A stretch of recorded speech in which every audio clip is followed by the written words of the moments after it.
Hello, and welcome back to Morning into Dancing, the show inspired by the grace of God in my life as I have learned and grown after my childhood in an abusive and reclusive cult. I took the name for the show from Psalms 30, verse 11, where it says, "Thou hast turned for me my mourning into dancing." God's grace helps us turn our mourning and trials into dancing and strength. Today's episode is called 2 Months of Transformation, Then Escape. So we're going to talk about two very important months in my life that ultimately led me to be able to actually escape from the cult. Escape is a pretty strong word, and for a long time I have kind of been a little torn on if I should really be calling it an escape.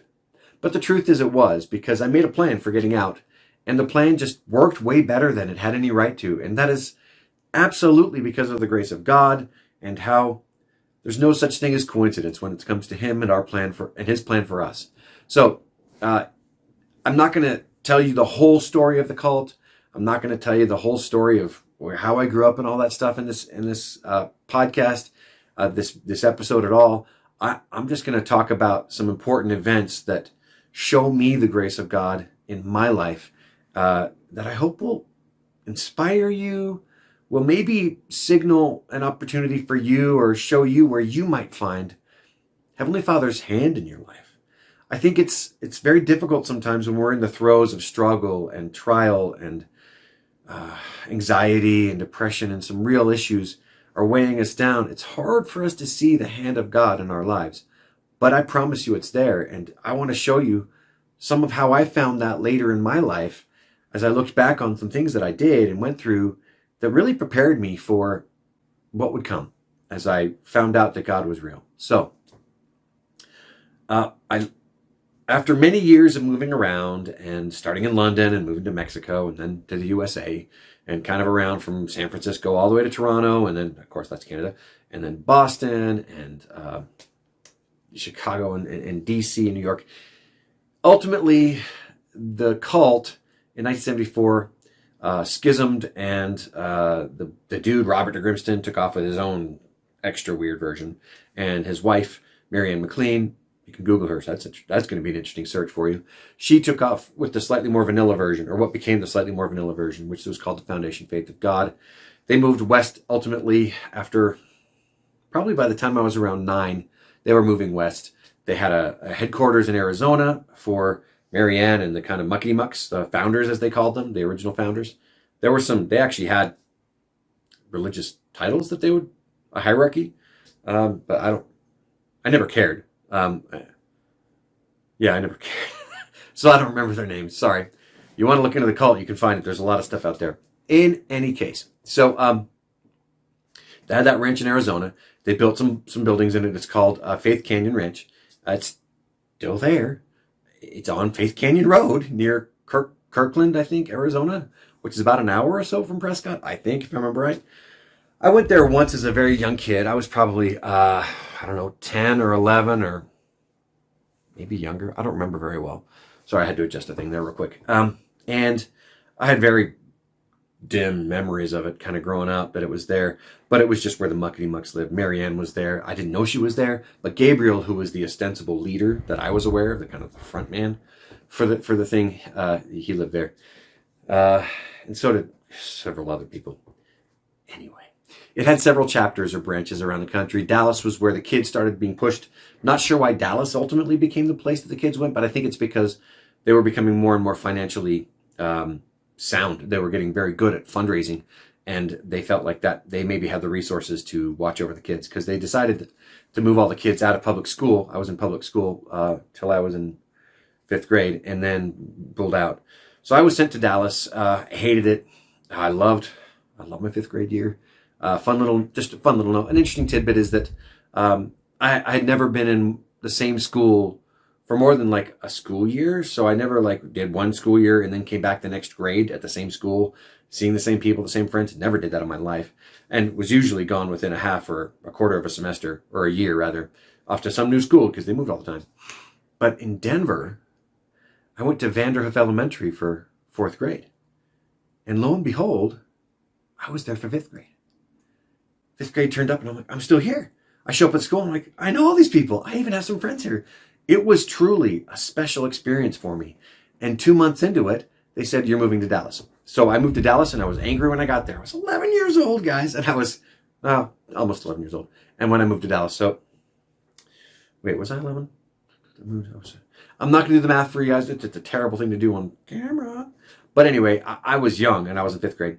And that became kind of my anger of my life. And one of the episodes in the future will talk about the special experience of learning to meditate and how that helped me get control of my anger, and how I've been able to try to use meditation as and transform it into prayer, which I could do a lot better at.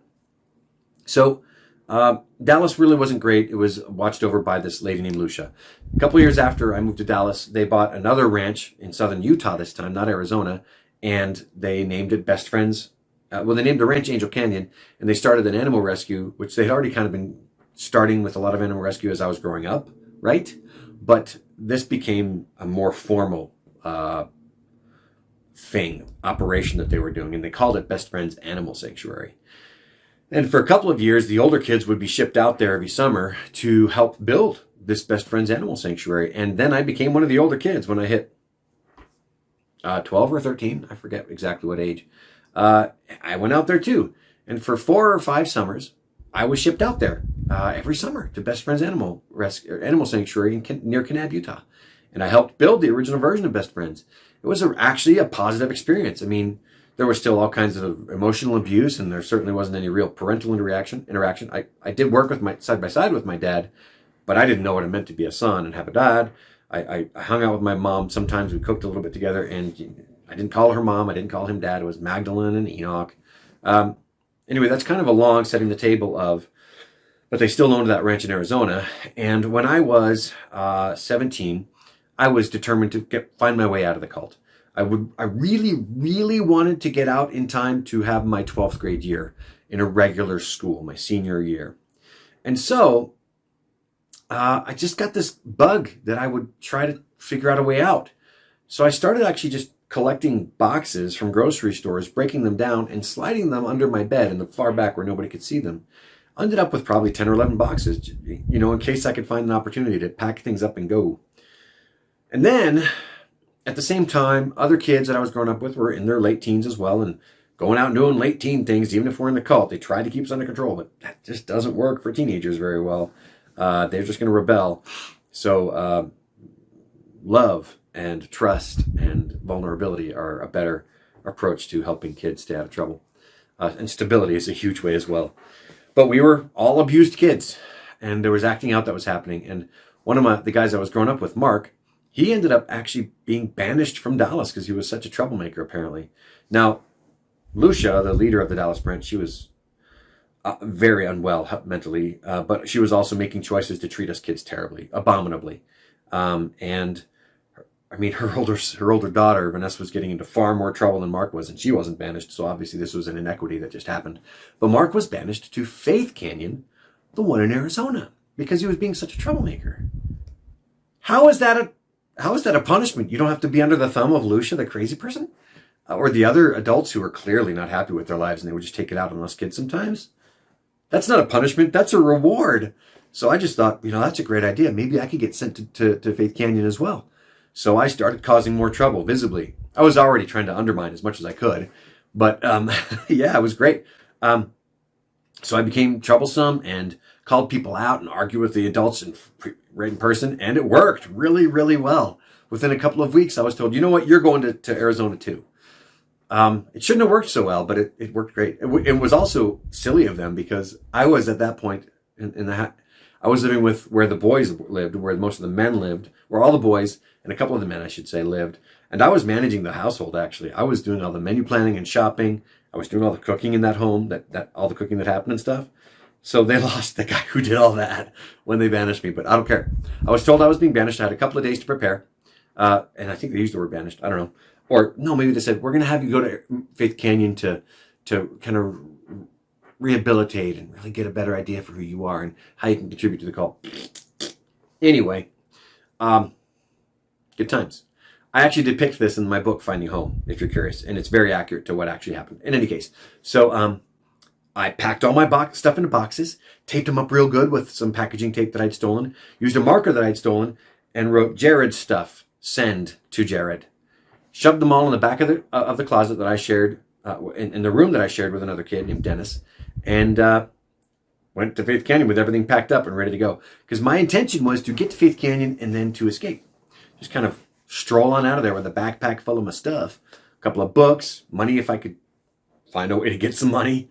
I didn't have any at the time. So that was the plan. And step one was well achieved. I wound up in Faith Canyon.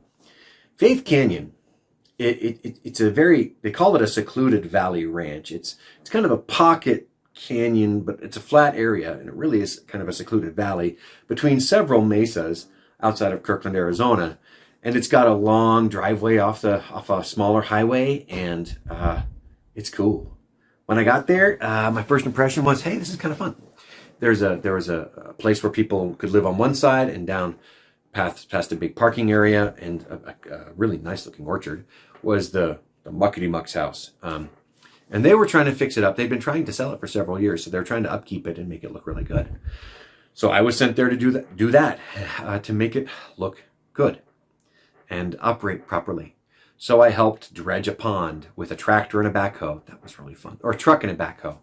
I helped I helped plow a couple of fields so that they would grow a little more evenly with an old tractor. The first thing I ever drove, other than like a bumper car, was a tractor, and it was fun. And when the guy who was teaching me to drive, he said, you know, your ears are going to be your best way of diagnosing if there's a problem. That stuck with me forever, and it's totally true. And also smell when it comes to cars. I learned to drive a backhoe there. I harvested a bunch of peaches during the summer there. It was late summer, so it was peach time, man. I ate some delicious peaches there. I avoided a herd, a pack, I don't even know, a stink of skunks. The skunks, man, they love that orchard. The fallen fruit, it was like a smorgasbord for those guys. One night I'm leaving the Muckety Muck house after working on concrete the whole day. It's dark. I'm going back across the property to dinner. I go outside and there's a bunch of glinting eyes. Skunks. So I closed the door, went around the other door, and zoomed as fast as I could, a large arc around the skunk area, which was the orchard, into the house, and was not sprayed. Woohoo! Never been sprayed by a skunk. But the interesting thing is that I was there. I got there a couple of weeks after Mark, and he was already well acquainted with what needed to be done there. He was the main caretaker of the place. Was an older, kind of very gaunt lady named Sharon, who was fairly grumpy. But as long as we were working and getting work done, she kind of stayed out of our way, and that was okay. But otherwise, we did all the work. I mean, I spent there were a couple of days out of my 2 months there. I mopped every tile floor in the main house. Again, I told you about the backhoe and all this other stuff. I did a lot of work. I chased cows off the property, dug some trenches. But interestingly enough, the end of a 4-year saga happened in Faith Canyon, and the beginning of a transitionary period happened in Faith Canyon. So, to be specific, my second year, I think it was, my second year at Best Friends Animal Sanctuary near Kanab, was working hard. You know, it was great. I was getting strong. I was getting tanned I don't know how tanned an Irish guy like me can get, but I was getting kind of tanned. Having a good time, because it was just lose yourself in the work. Even though the work was backbreaking and 12 to 14 hours a day, it was good. I get to the village, which still exists there. They call it the village. It's a big sprawling complex that they have the big lunch cafeteria area. They have a couple of kitchens there. People live there and stuff, and kind of, I think, stay there sometimes, volunteers. I think that's how it works. But back in the day, it was a lot of people's residence. My mother lived in the village at the far end of one end. She had her dog runs. She had a ton of dogs. And I got there. I helped do dinner cleanup. And then I sat down in this sunken area. So there's the main tile area where the big tables were. And then there was kind of a sunken seating area between the big tile area and huge glass paned windows and sliding doors, which looked out on probably the greatest view outside of a house you'll ever see, maybe. Outside of, I don't know, Switzerland or the Amalfi Coast. Just an amazing view of the whole canyon. It's really astonishing, just breathtaking. So, I mean, during the early evening, you could see an amazing view, right? Light glinting off of the mesas and stuff.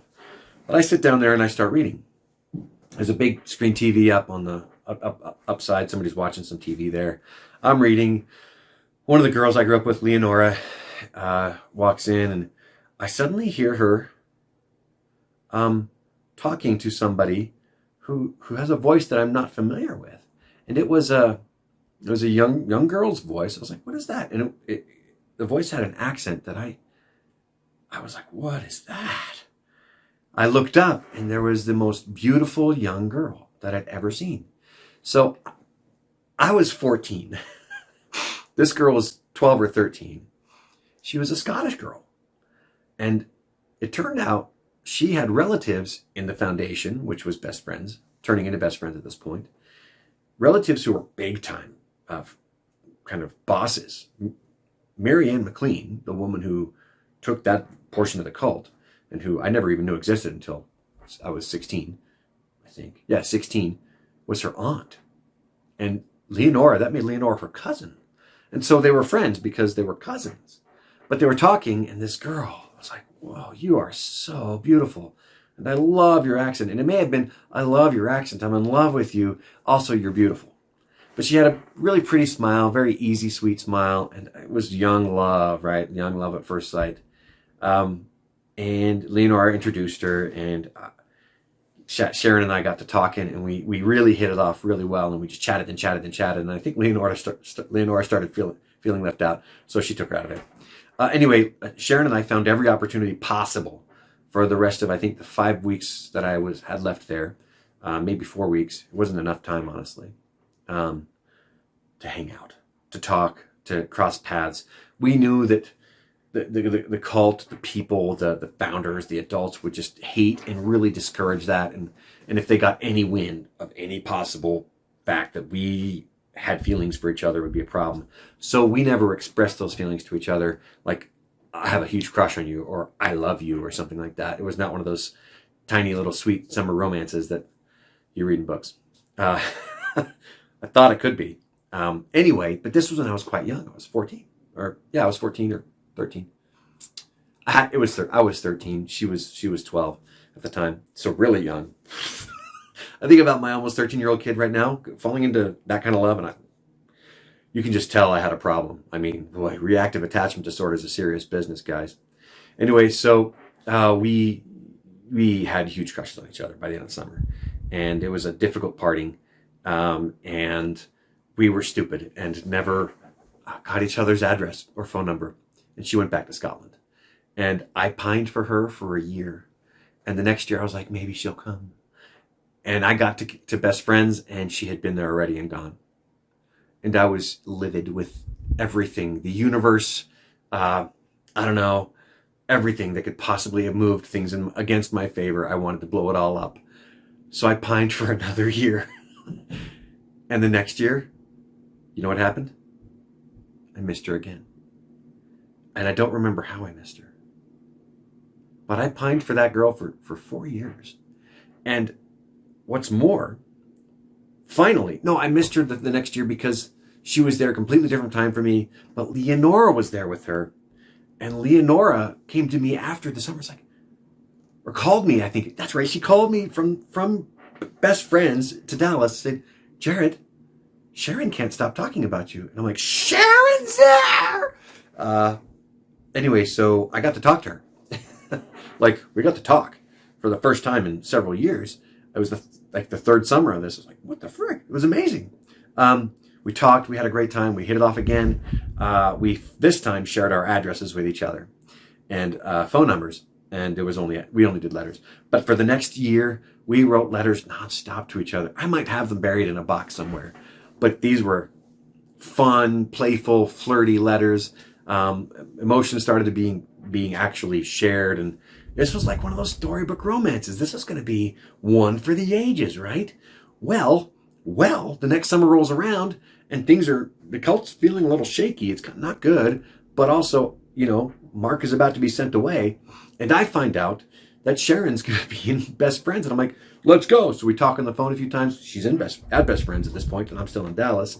Talk on the phone a few times. And she's like, somebody found out. Somebody told, and somebody found out that you and I have a thing. And I was like, well, that sucks. And she said, and they're not going to let us see each other. And I said, well, that sucks even more, because I wanted to kiss that girl bad. And I wanted to spend time with her. She was everything to me at that point. I sent her a dozen roses for Christmas the Christmas before that. This was serious business, right? Apparently that was quite a day for her. Anyway, so I wound up being sent to Faith Canyon, banished, partly because I was so ticked off. But that was much closer to Best Friends than Dallas was. And it turned out that was a good move to help this saga reach its God-level epic conclusion, right? Which was storybook again, right? And so I got a phone call from Sharon saying, and when I was in Faith Canyon, and she said, hey, I've worked it out. I basically bullied my aunt, Marianne, into saying I could come see you. So one of the guys there turned out to be Mark, my lifelong crony. He drove up, 2 best friends, picked up with the supply thing, came back with more supplies, and Sharon. This was the first time in this is the 4th summer after, so 1 summer, then 2 summer, 3 summer, 4 summer. I met her here, 4 summer. First time we saw each other. It's about 3 years of this. It was a long time. There was a lot of pressure. And it wasn't there. We'd overhyped it. We had too much expectations. There was too much writing on it. It just wasn't there. And it turned out I was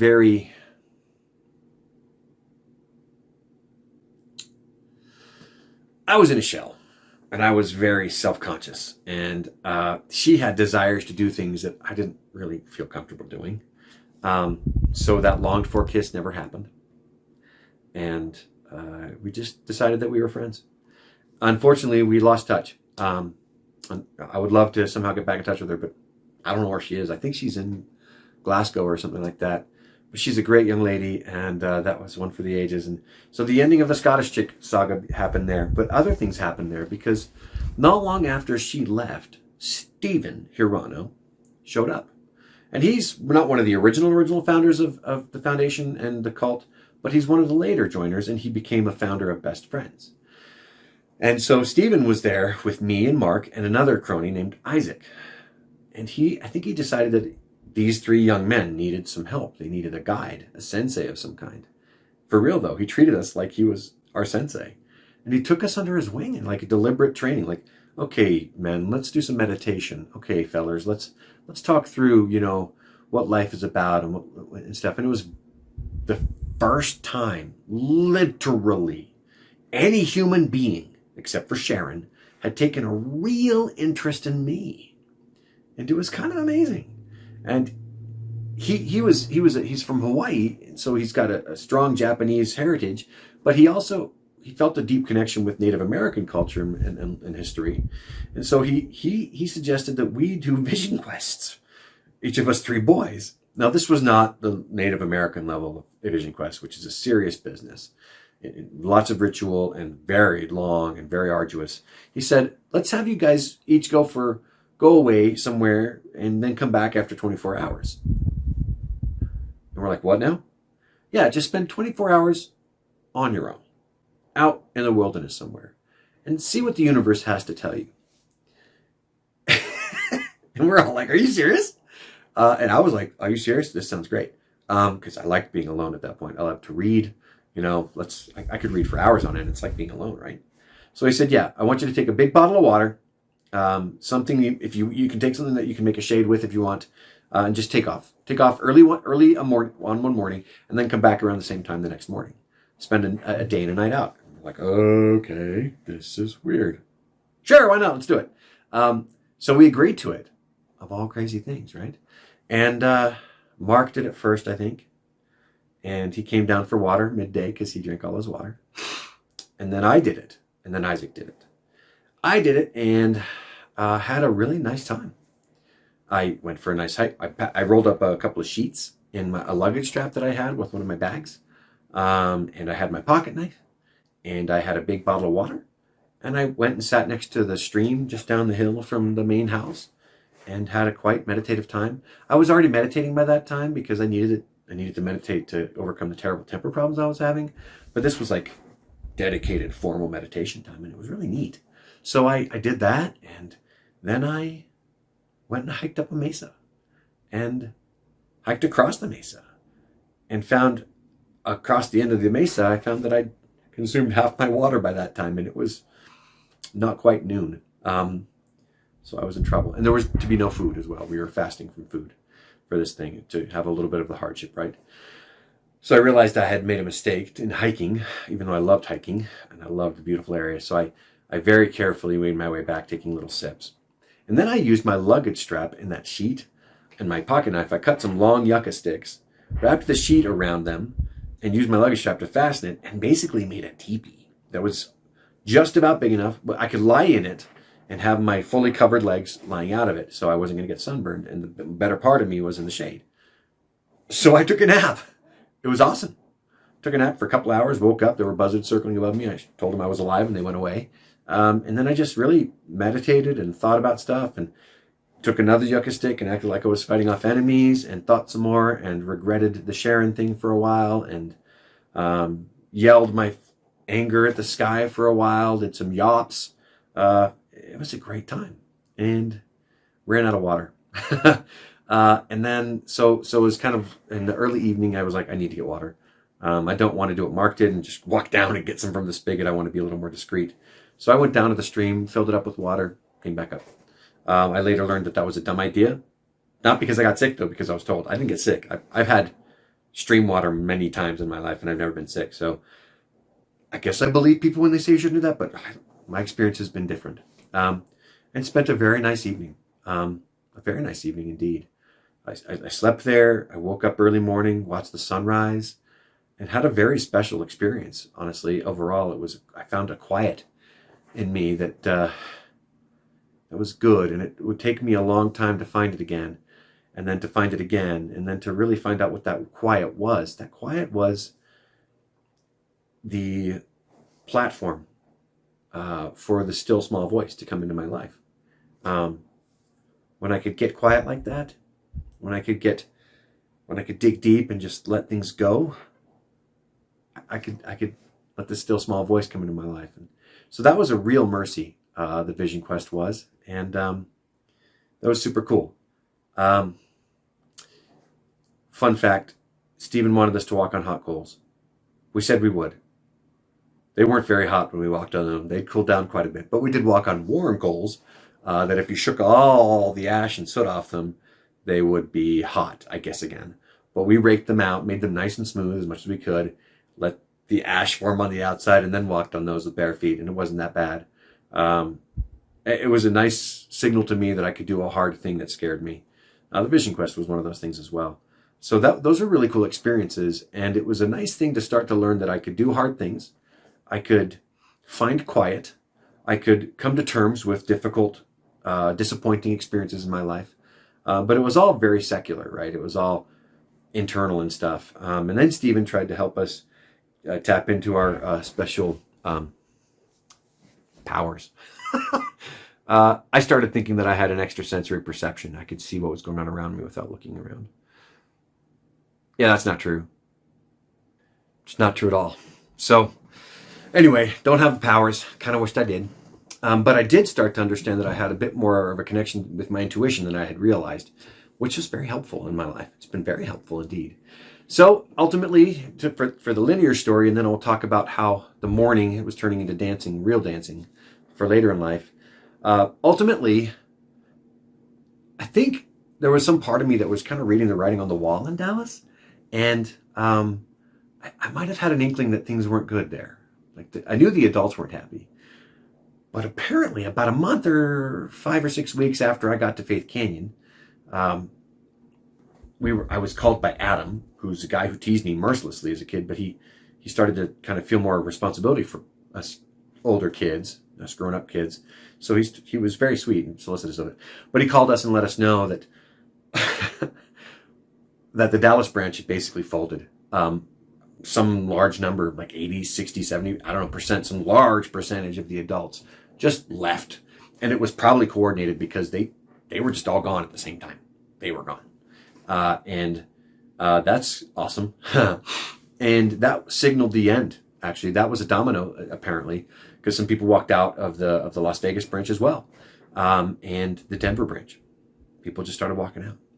And so they closed down all their chapters, their branches, and shrank to try to rejigger stuff or kind of recalibrate or something. I don't know. So I was called after Adam's call the next day or two. My mother, Magdalene, called me and said, "Hey, Jared, just wanted to let you know that the foundation has decided to do these things." I forget how she said it, but it was like focus our efforts and our energies on the animal rescue thing. And so we've decided to close down the branches. So all the kids are going to move to Kanab and move to Best Friends and live there in a building that they call the Pueblo and go to school at Kanab High. And so she let me know that was what was going to happen. I was like, okay. And then a couple of days later, she called me and said, you actually can choose if you want. And she sounded very dismissive of my other option. You could do what the other kids are doing, move into the Pueblo and go to Kanab High, or you could move in with your father, who of course I knew wasn't in the cult anymore. I didn't know the circumstances of why he wasn't, but I had a feeling that it was because he and his wife Susan wouldn't let their daughter go to Dallas, so they were probably invited to leave. The circumstances are a little more complicated than that, and it's kind of cool. They did stand up for their family and decided that they wouldn't give up their daughter. And they left at that point. So they lived in Kanab. And so my mother, Magdalene, said, you can move in with your father. He said they would make some space for you in their tiny little house. Or you can move into the Pueblo and be more comfortable and, live with everybody you've known growing up. Well, and I didn't know my father very well. I'd worked with him off and on through some of those summers in Best Friends. I'd actually worked side by side with his wife, Susan, a few times too. She had a great vibe. And she taught me a lot of cooking stuff. And their daughter, Emma, was my favorite person in the world. And I think I might have been her favorite person, except for her mom and dad. We doted on each other. We loved her. There was a core of me that was saying something very similar to what Wreck-It Ralph says. You know Wreck-It Ralph.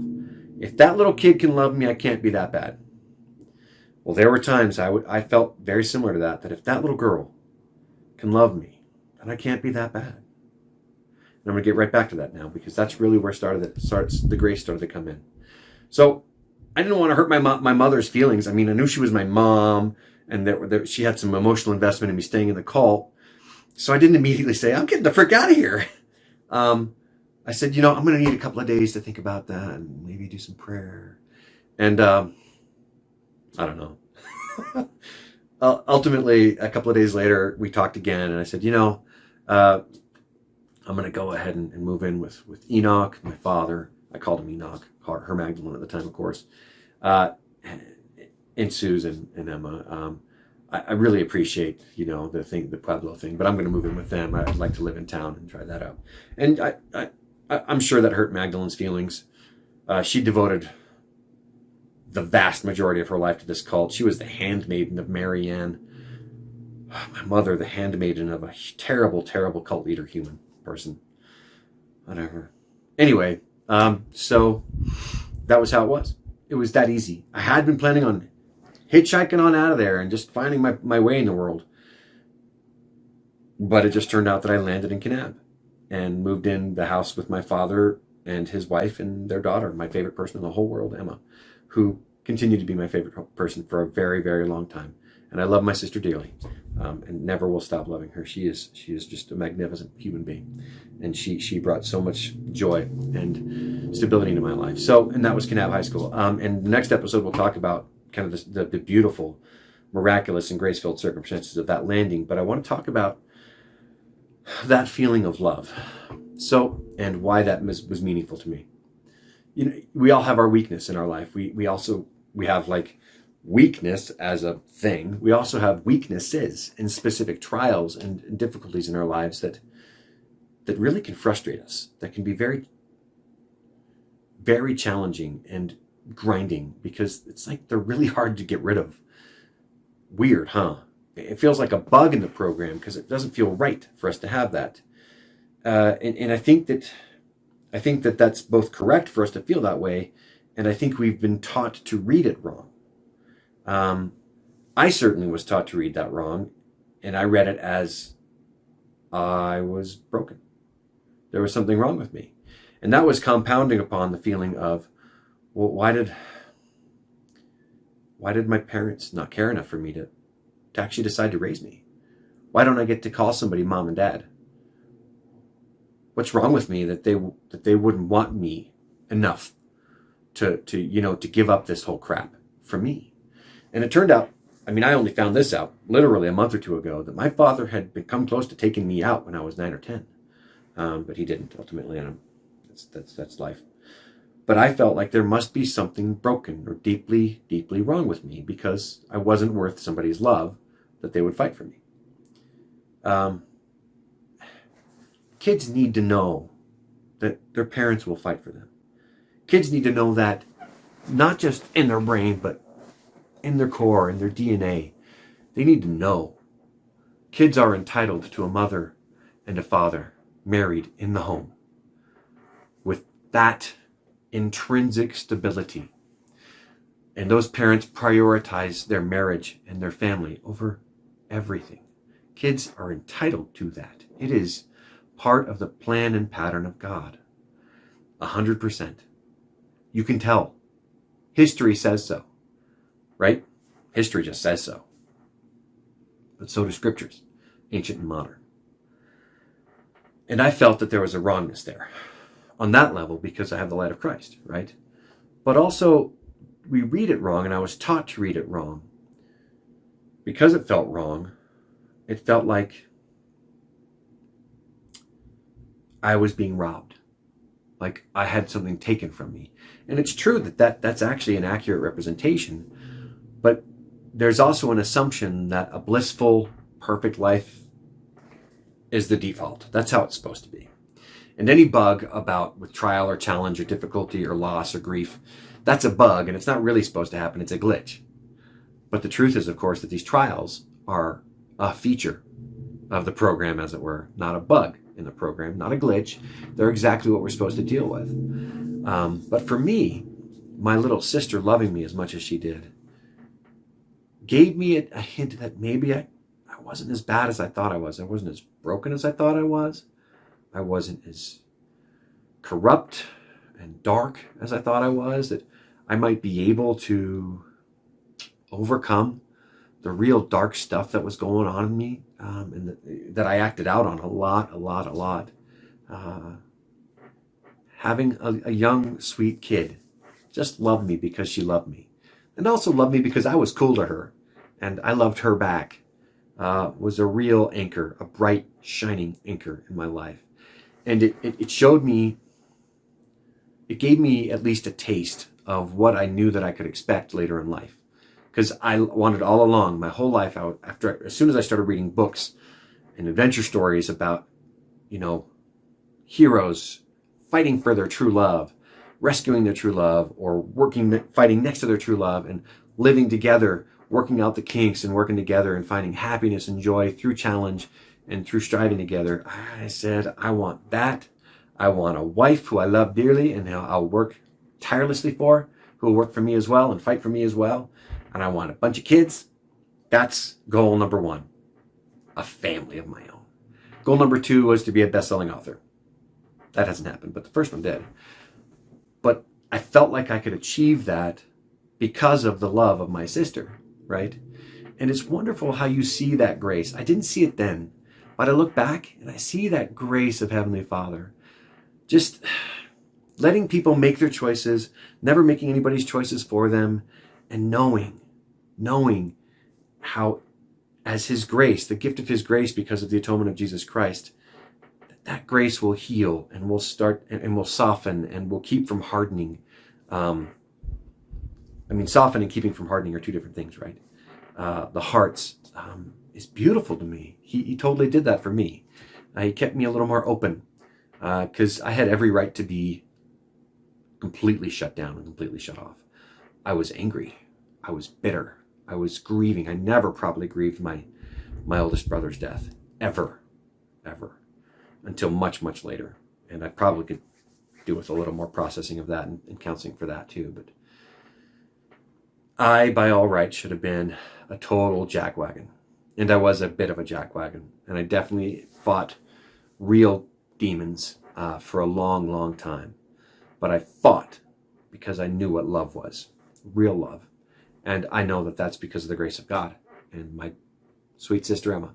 So, wonderful how God works in us, isn't it? Isn't that special? In any case, so that's one area of where the mourning, the hard, the difficult, the challenge never stopped being a hard, difficult challenge that weighed, or that was just difficult and bad and wrong. But because of it, and because of the grace of God, and because of me finally realizing where grace was, I can see it for its reality, bad. But I can see what comes from that because of grace, good. Sorry for the image. Crap fertilizes dirt and makes beautiful things grow if they get the light, right? And the water and the food. That's totally what it is. The metaphor is apt. So Heavenly Father's great, and His light is real, and I want to be ruled by light, both great and the lesser light. I want to be ruled by all the light, and I'm grateful for the light that came into my life because of that taste of love and that experience. And furthermore, I'm grateful, endlessly grateful for the meditation and for that vision quest, learning that I could meditate, be on my own, search myself, and really get some quiet, get a real taste of what quiet was, helped me. And it's helped me reorient sometimes in my life when I've needed to say, hold on, step back, take a good look at what you're doing, fix it. I could find that platform, that solid ground. It's a foundation, right? The foundation of the gospel of Jesus Christ. I could find that. So first it was just a quiet that I found inside myself, and later I found that quiet founded on the love of Jesus Christ and the atonement of Jesus Christ and His grace and faith in Him was exactly what I needed to be able to rejigger and reorient whenever I needed my life. So it was like I was getting practice tastes of what would eventually come. And it's so neat to look back. I mean, you know the poem about I see your the footsteps, two sets of steps or footprints, and then there's a time when, in the hardest times, there's only one. Where'd you go? I was carrying you. Well, I'm not going to talk about the carrying thing, but I can look back and I can see His footprints. I can see His footprints the whole dang time. So I'm grateful for the ability to see His hand and to see His footprints next to mine and to feel those little moments that prepared me, that kept me from being completely hard like the Thing from the Marvel Universe. Anyway, so that is today's episode. 2 months of transformation, then escape. There was good transformation. There was good tastes of things that would come and good preparations for what Heavenly Father had in store for me.